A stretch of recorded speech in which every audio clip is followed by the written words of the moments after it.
How to Sell More Cars.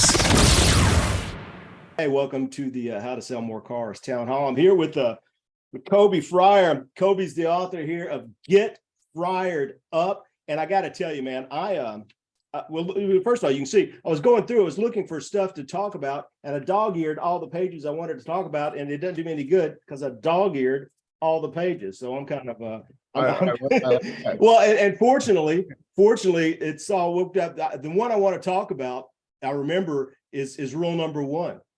Coby, what's rule number one? Rule number one.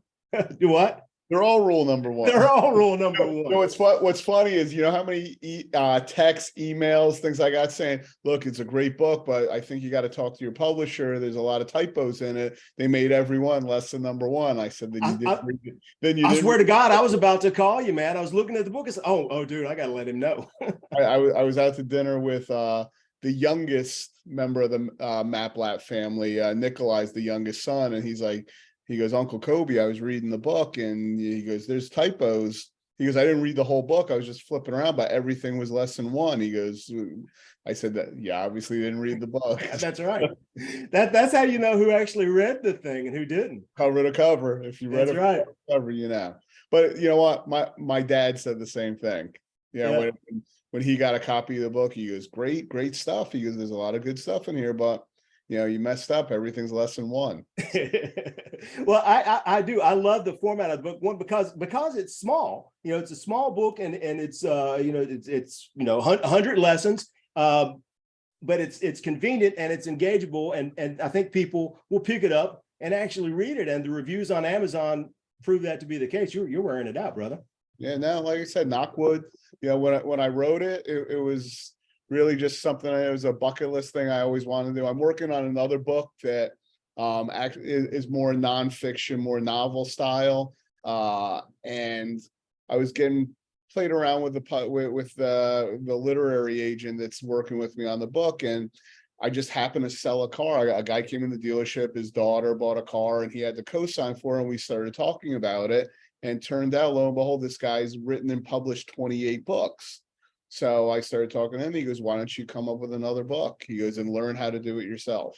He goes, that's the best way to do it. So this was a practice book. This was like a book out of passion, out of learning, out of trying to figure things out. I've always wanted to. So this was my first book. And I thought my mom and dad would be the only one that bought it. Maybe a few people here and there to, boost my ego a little, but it turned out it's selling great. A lot of dealerships are buying it. A lot of dealerships are buying it for their managers. A lot of the reviews are from, executives and dealer groups, but also a lot of reviews, it's funny, are from all different walks of life: school teachers, basketball coaches, housewives. I'm seeing, I try and contact anybody that's left a review or has contacted me and just talk to them and see how they came about the book. And it's interesting how I wrote it about the car business, but after I wrote it, I said, everything pretty much translates into life. You could be a housewife, and you still everybody has the opportunity to lead. Everybody's leading someone, whether you're leading yourself or you're leading kids or you're leading a group, a team, a sales team. Everybody needs leadership. Well, and the lessons, there was a lot. You talk a lot about the car dealerships. You spent a good long time in the car dealerships, but you've been around the block doing a couple of different things. You're smoking the cigar, so I know you've been in the cigar business. You've owned some entertainment establishments of a couple of different varieties, and you've been around. So tell us. I mean, and the traits are universal. So tell us about the universality of it. So from managing a cigar joint or a dance club to managing a car dealership. Like I said, what I did when I put together the book, I just I read a lot. In the last year, I think I've read, I'm going to say 60 different books. And those are the books that I actually, lean towards. I lean towards biographies. We just had Greg Southward actually works with me. He's popped in. I see he's on Zoom. What's up, Greg? As you can see, I'm smoking a cigar. Greg's also one of my cigar buddies. Oh, yeah. And, so I wrote the book just looking at different lessons I learned from different leaders: Ulysses S. Grant, Harry Truman, Teddy Roosevelt, Julius Caesar, Alexander the Great. And what I noticed was all these rules that could be 500 years old, these lessons translated perfectly into today. And I think as I am involved with a lot of different dealerships, and I come across a lot of different managers. I saw some things that we're successful at, and I saw some things that we're lacking at. I mean, there's something you can find in that book. Anybody can find in that book that can help them be a better leader, a better manager. So and seriously, so and all kidding aside, lesson number one, the first thing I turned to was something that really struck out to me because I had a story about it, which was another one of your lessons: turn everything into a story. But the first thing in the book was to praise in public and criticize in private. And then the second one was kind of which obviously is kind of you want that to happen all the time. But the second one was like a corollary of that, which I'd never seen anyone express, which was only have meetings to train and to plan. If you're going to have a come to Jesus meeting and chew everybody out, do it one at a time. You don't need a come to Jesus meeting with everybody there. If you're going to have a big meeting, it's about a plan. And that's one of the biggest failures I've seen over 35 years in the car business. Right. I mean, I don't know your background inside dealerships, but I mean, that's like the most demotivating thing, to just have a beat up session in a meeting. I mean, there's really nothing that adds to it. You want to beat me up. If I deserve it, I'm going to take accountability for it, but let's do it privately. Yeah. My background, I've been working with dealerships for 30, 40 years and selling advertising and marketing and training. My experience with the meetings is exactly that. They'll call me in for a sales training meeting and they'll spend 30 minutes chewing everybody a new one. And then, oh yeah, here's Terry. He's going to teach us about how to create happy customers through your social media. Where do you go with that? No, I know. And it always starts with one sentence. I don't mean to be negative, but... And again, that's one of my little inside jokes, but go ahead. So, and a lot of it again applies to everything. And one thing that I really like, I've been around the car business a long time. You're the only manager in a car dealership, former principal of a dealership that I've ever really say, "Hey, why don't you go out the car, take a nap?" I mean, you stress the mental balance, the well-being, and the physical and emotional balance, and through several of the rules. Well, again, let's face it. The car business is a grind. We feel it's the most important thing at the most important time, everything. But at the end of the day, it really isn't. And if you don't have, your mind fresh and your mindset right, and you feel good about it, just like in any business. You just have to be positive. I mean, it comes down to positivity and feeling good about what you do. And in the car business, for some reason, we centralize it. We I can't even talk right now. That's a good one. Compartmentalize it, and we think it's us, but it's really everybody. So, I do say it's really important because, listen, we're there long hours. We're with people that, if we weren't working together, chances are we wouldn't be friends. We wouldn't be together. We're eating together. We're walking together. We're, going to battle, for lack of a better word, together. And you need to get away. You need to have your physical well-being. You need to work those hours. And as I get older, I feel it more and more. You have to be in shape. You have to eat right. You have to get your rest time. You have to have your alone time. And you know what? And I'm going to get a little wordy now, because what I've noticed is post-COVID. In fact, I did a post about it recently, where post-COVID, when it first ended, it was like the year of compassion, I call it. People were grateful. People were compassionate towards others. This year has become the year of audacity, and it's become even more entitled, and people are more and more aggressive and more aggressive. So you need that break time. You need to get away, or else it'll drive you crazy. Yeah. And well, you bring up COVID, which was you talked to a couple of the rules about managing change. And one of my favorite sayings, Mike Tyson, everybody's got a plan until they get punched in the mouth. And yep. you said don't set your plans in concrete, because you don't know what you don't know, and there's something coming around the corner that you don't know about. And the car business, there's something new coming around the corner every day. It seems like, for the last who knows how long. So I mean, on the ground, how is the change looking at the dealerships now, and kind of what do you see? How do you keep everybody on their toes? Well, now, So let me back up a little. When I wrote this book, I was still director for the dealerships. Right now, I'm in a sales position at the dealerships. Okay. I've been there. We started the dealerships in 1989. In fact, congratulations to Roy Greenblatt, if he ends up watching this. He just bought it. He's kind of retired. His sons are taking over and they just opened another dealership today, just bought a dealership. I'm not retired, but kind of retired. I only deal with my customers, and I just took a step back from driving a dealership to dealership to dealership to dealership, and gives me time to write, gives me time to focus on my health, gives me time to work on my cigar business. I have an insurance business, and so let's preface that I'm not in management anymore. Greg's in management. I see him there. I'm strictly a salesperson. I'm more like a consigliere now. So everybody seems to come to me and say, how's this? What do we do with this? And I've become the school psychologist, so to speak. So well, and you can do that because of what you talked about in the book is that you never stopped prospecting. You never stopped, even as the boss, building your own network and creating your own weather, right? Absolutely. Listen, at the end of the day, we're all salespeople, and it was a great conversation. I don't know, it was probably, I'd say 25, maybe 30 years ago. I saw an interview with Jerry Jones from the Dallas Cowboys. Not a fan of the Cowboys by any stretch of the imagination. Go Giants, go Giants. No offense to the Titans, but Jerry Jones is a dynamic man, and he told the story of how he came about the Cowboys. 10 years before he bought the Cowboys, he went to take his kids to a football game. I think the interview's still on YouTube, but it was a 60 minutes interview. He went to take his kids to Dallas Cowboys game, went to pay with his credit card, and at the ticket office, they cut his credit card, said, go pay your bills, and embarrassed him in front of his kids.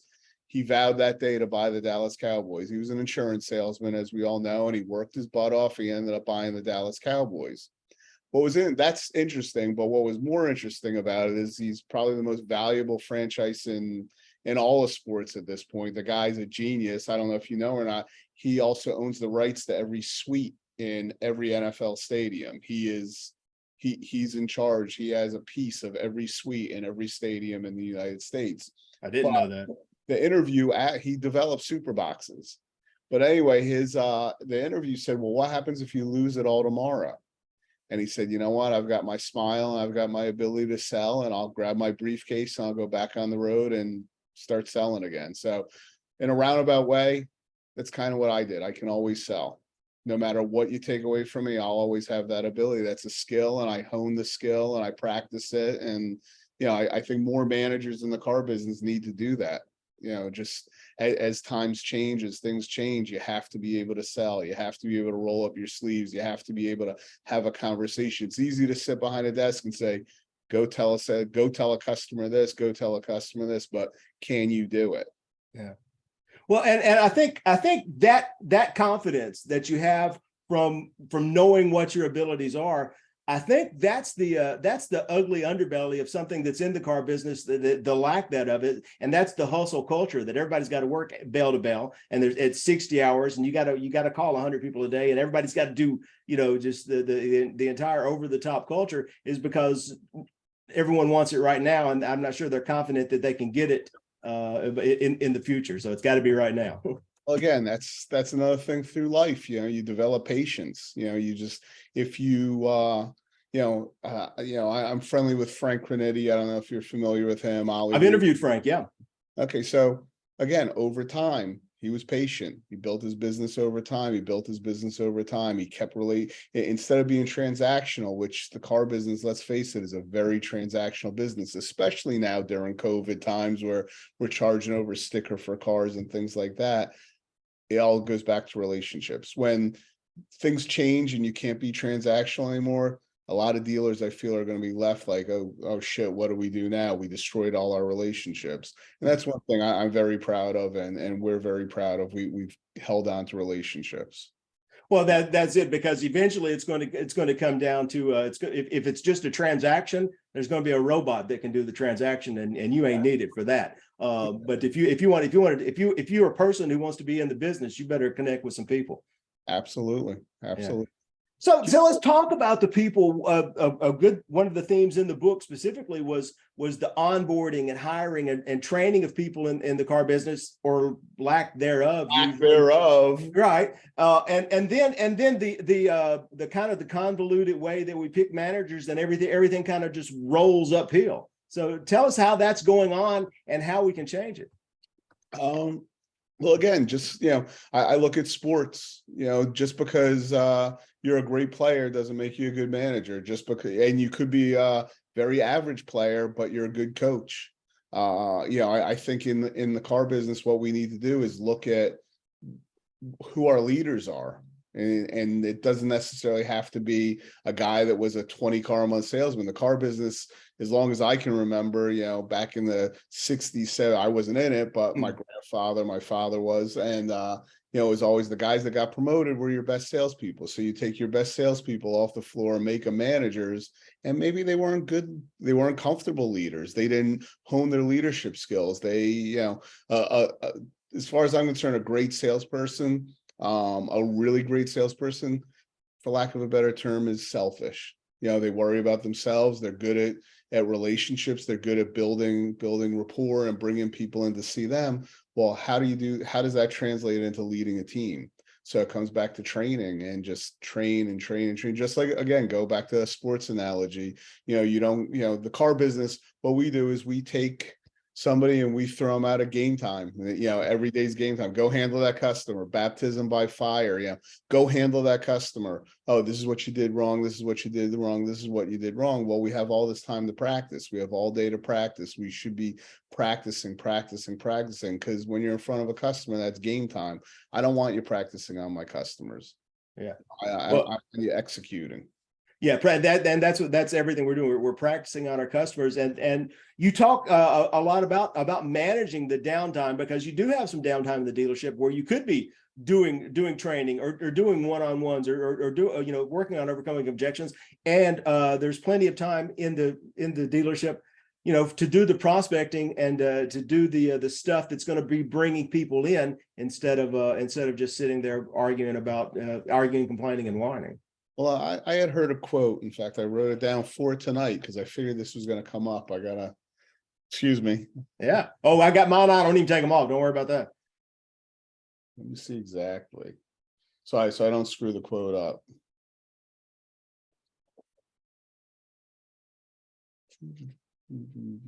Work is not about the hours you put in. It's about what you put in those hours. Yeah.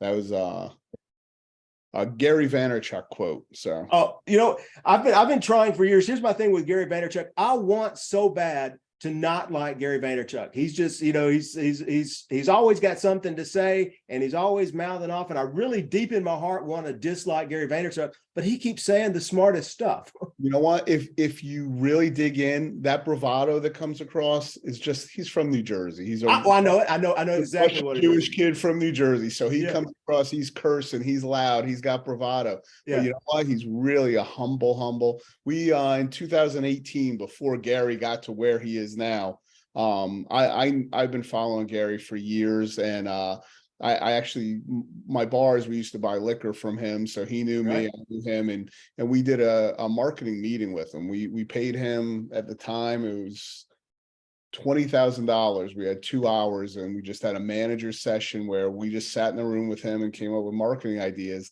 And the guy is everything he said he is. Yeah. Everything he says he is, and he's super humble, but he's super passionate, and the passion comes across as bravado. And I love the guy. I mean, and Gary's of our age, and he's a big believer. And right now, that all these 50-year-olds, that's one of the things that's powered me. All these 50-year-olds sitting around thinking that they're about done. Baby, it's time to just get started. No, Terry, we're about done.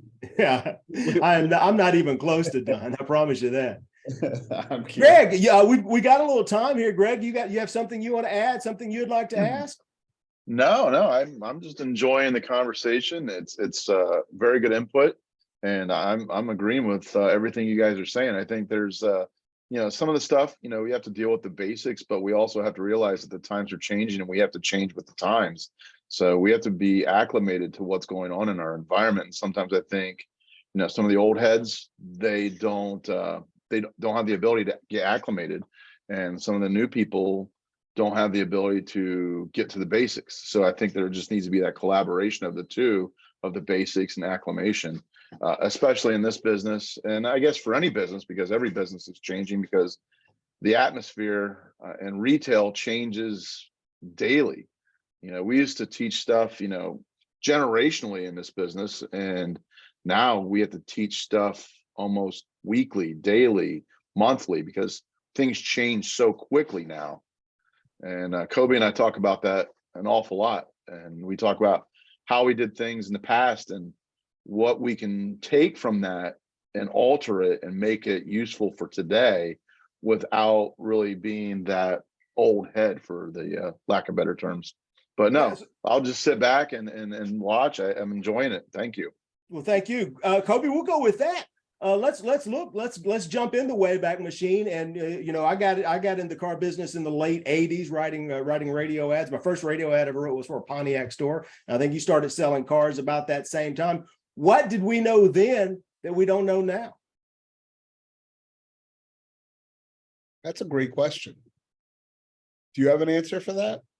I do actually. I do. I think what we knew then was the value of our network, because every store I ever walked in then, the leading salespeople had a big green recipe box on their desk full of index cards with their people on it. You mean a Rolodex? Well, we were I was in Mississippi, couldn't nobody spell Rolodex. Put in grandma's recipe card box, that green metal file box right there. Composition book, yeah. Yeah. So that I think, and that's what those people were on. They were fishing from that. It was just written on a card, and they had their birthday written on it, and they had when they were in for oil change, and they knew where the bread was buttered. I'm not sure everybody does now. So again, to give you another Gary Vaynerchukism, Gary V-ism. He says, yesterday's work ethic with today's technology. So if you took that work ethic you had filling out your Rolodex, filling out that little composition book or recipe book, now we have all the power exactly right here. We have everything known to mankind over the last 10,000 years. I can talk into my phone and get you the answer. Yeah, immediately. The sum of all human knowledge exists in the palm of our hands, in addition to 24-hour access to every single customer, who's on their phone 6-7 hours a day doing this, and you can be talking to them anytime you want. It's probably the greatest time for any business, but especially the car business, because here's an opportunity to stay connected. People, there's all these companies coming out there trying to, for lack of a better term, robotize the car business, and right. They say the younger generation doesn't want that experience, but you know what? The human touch will never, ever, ever go away. Yeah, the human touch, sponsoring that little league team, seeing the people out in town, going to church, going whatever your religious faith, synagogue, the mosque, whatever your religion is, but being connected to people, that's what's going to help you survive in the car business. Transactions are exactly what they are. They're transactions, and you don't build loyalty by doing transactions. Yeah. Let's talk about community, because your book, again, Get Fried Up, available on Amazon. 100 lessons, and 100 of the greatest leadership lessons, and they're not all about the car dealership. They all apply to the car business, but they apply to a lot of different things. But part of what you're writing it is you're doing it in conjunction with the community, raising funds for someone there locally. I'll tell you what, that's a passion of mine. I'm involved with quite a few charities. I'm on the board of a few different charities, but I love the Atlantic City Boys and Girls Club. Atlantic City has, I think, a 90% poverty rate. These kids really don't stand a chance. So they have places like the Boys and Girls Club to go, where they're taught life's lessons, they're taught how to survive, they're taught survival skills. Very good friend of mine, if she ends up watching this, is Chef Pam Green. She's kind of retired. She's an first executive chef in a casino in the world. And she's kind of she's in her 70s now, but she's there every day teaching these kids, teaching them survival skills, how to safe serve, how to cook, how to, survive and do things. And when I started doing this book and writing this book, I see, these kids are our future leaders. What better to donate? I wasn't doing the book for profit. Like I said, I was really doing this book more for practice, for another project I'm working on. But then it came out, I said, you know what, let's donate the money. So 50% of the profits of the net proceeds, I'm donating to the Atlantic City Boys and Girls Club. So it's a really good cause.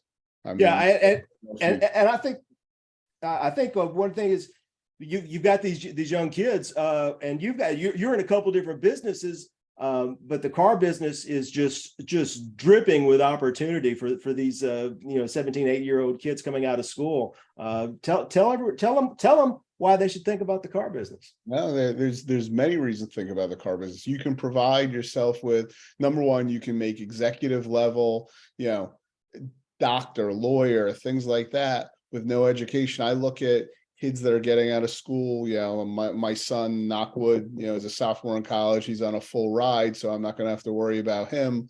But I look at these kids going into major debt, graduating from college, when if you got in the car business when you're 18, you have a hands-on knowledge, and 4 years later, if you follow a system, if you follow and build relationships starting at when you're 18, right out of high school, by the time you're 22, you're not chasing ups around the lot. You're dealing with people that are coming back, they're leasing, they're coming back to see you in 3 years, and you're making $100, $150, $200,000 as a 22-year-old kid when your friends are just graduating college and they're $200,000 in debt and they're taking jobs for $50,000 a year for the most part.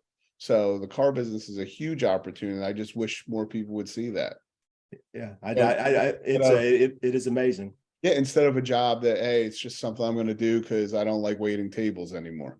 Yeah, and that's which is what we're getting now. Yeah, and I've talked to so many people who they got into I've talked to people making hundreds of thousands of dollars per year, and they got into the car business, waiting tables, and said, hey, we'll do this. We're kind of between gigs. Maybe I'll do this until my taxes come in and I can do something better. So yeah, I'll see if it works. Yeah. Coby, I appreciate you, my friend. Thank you so much. I'm going to give you the last word. What's the last thing people need to know? Get Friered Up on Amazon, or you can contact me through Facebook, LinkedIn, Instagram, TikTok. I'm everywhere. Ask me questions, challenge me on anything, have a conversation. Like I said, build a relationship, and buy my book. It's cheap. It's $9.95.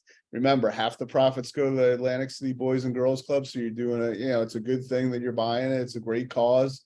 There's no bullshit in this book. It's straight. It's to the point. It's small for a reason. So you can stick it in your pocket and refer to it. I did that for a very particular reason, because I didn't want to just throw a bunch of words together. A lot of these guys put books out and they're just word after word after word. I made it as real and quick and to the point as possible. No fluff. And, like I said, I go back and read it and I go, hey, you know what? I'm pretty smart. That's what myself, but give it if you buy the book and you don't like it, contact me. I'll be more than happy to give you your money back. I'm not sure that you'll take something away from it. Yeah, dude, if you can't get your money's worth out of this $9 book, the $9 ain't gonna save you. So there's plenty in there. Are you saying I should raise my prices? I'm saying your prices are fine, and if there's any problem, it ain't on you. That's what I'm saying. Terry, I appreciate it. Sorry we didn't hook up last week. I'm sure we would have had a much bigger audience. Hopefully this goes out and goes viral, and you have me back and we can do something. This was fun. Well, I'm willing to talk anytime. So you hop on, you give me a call. I appreciate you, Greg. I thank you for showing up, and everybody be well. Go get you some dinner. One more thing. You betcha. Did you leave me a review yet? I have not left you a review yet because I want it to make sure we had this face-to-face conversation so I could understand the depth and complexity of your ideology, man. I appreciate it. And we're going to get you one up real quick. Next time in Nashville, let's hook up. I got you, man. Hot chicken. It's for you. I appreciate it. Take care. Right, be good, everyone. See you next time. Yeah. All right. Take care.